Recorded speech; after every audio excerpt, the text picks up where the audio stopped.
హోషేయ గ్రంథము 11వ అధ్యాయము. ఇశ్రాయేలు బాలుడై ఉండగా నేను అతని ఎడల ప్రేమ కలిగి నా కుమారుని ఐగుప్తు దేశములో నుండి పిలిచితిని.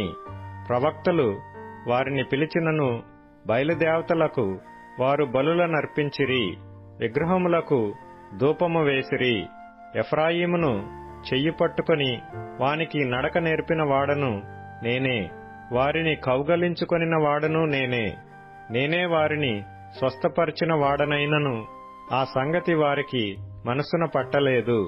ఒకడు మనుషులను తోడుకొని పోవునట్లుగా స్నేహబంధములతో నేను వారిని బంధించి ఆకర్షించితిని.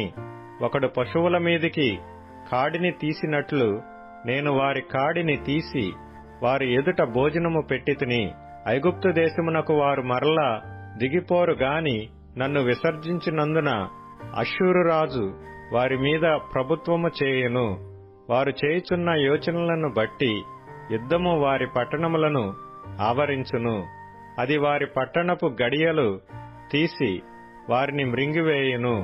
నన్ను విసర్జించవలనని నా జనులు తీర్మానము చేసుకొని ఉన్నారు.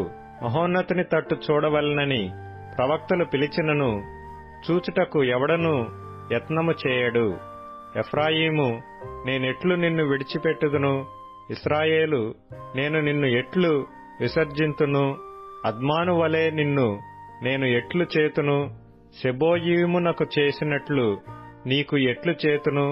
నా మనస్సు మారినది, సహింపలేకుండా నా యంతరంగము మండుచున్నది. నా ఉగ్రతాగ్నిని బట్టి నాకు కలిగిన యోచనను నేను నెరవేర్చను. నేను మరలా ఎఫ్రాయిమును లయపరచను.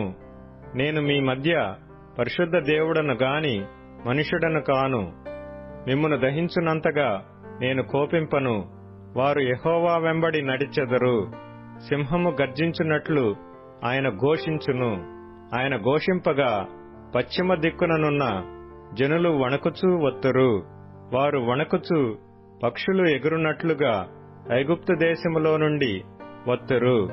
గువ్వలు ఎగురునట్లుగా అష్షూరు దేశములో నుండి ఎగిరి వత్తురు. నేను వారిని తమ నివాసములలో కాపురముంతును. ఇదే యెహోవా వాక్కు. ఎఫ్రాయిము వారు అబద్ధములతో నన్ను ఆవరించియున్నారు. ఇశ్రాయేలు వారు మోసక్రియలతో నన్ను ఆవరించియున్నారు. యూదావారు నిరాటంకముగా దేవుని మీద తిరుగుబాటు చేయుదురు. నమ్మకమైన పరిశుద్ధ దేవుని మీద తిరుగబడుదురు.